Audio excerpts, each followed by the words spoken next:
Teteh mau kasih tahu kelezatan yang berlipat ketika hubungan intim. Kalau ngobrol yang intim-intim atau harus minum dulu kopi lanang godek atau biar apa? Biar semakin mantep, wih, gitu ya. Tapi nanti kalau teteh minum kopi lanang godek, saking nikmatnya ini rasa kopi lanang godek, teteh suka lupa gitu sama yang lainnya. Nanti ya minum kopinya ya lanang godek ya. Jadi begini ya, teteh itu melihat referensi di dalam kitab Asrarul Jima' karyanya Syekh Imadul Hikam. Kita akan mendapatkan kenikmatan yang lebih, kelezatan yang lebih ketika kita melakukan berhubungan intim, yaitu kalau kita lakukan dengan pasangan yang halal. Tentunya pasangan suami istri. Tetapi itu juga tergantung bagaimana kita melihat pasangan kita, apakah kita melihat itu adalah sebagai anugerah atau tidak. Dan yang kedua, harus ada timbul rasa ikhlas di dalam hati kita semata-mata hanya karena Allah. Bagaimana nih teteh maksudnya? Iya, yang dikatakan oleh Syekh Imadul Hikam di dalam kitab Asrarul Jima' tersebut. Kalau misalkan ketika kita melakukan hubungan intim dengan pasangan kita, kita melihat bahwa pasangan kita itu adalah anugerah dari Allah yang Allah berikan anugerah itu kepada kita. Tentu kan kita akan merasa nikmat ya, karena kita melihat itu adalah semata-mata anugerah dari Allah.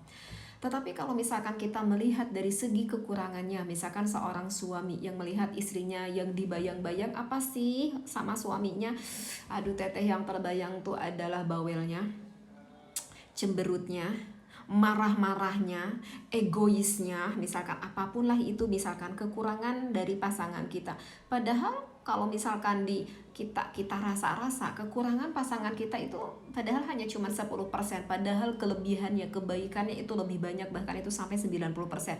Ya tapi kalau kita pandang kekurangannya ya maka tidak akan tampak terlihat kebaikan dari pasangan kita itu. Nah itulah yang mengakibatkan hubungan intimnya itu tidak terasa nikmat. Dan kalau misalkan kita melakukan hubungan intim pasangan suami istri itu ada ketenangan dalam hati kita, dalam jiwa kita.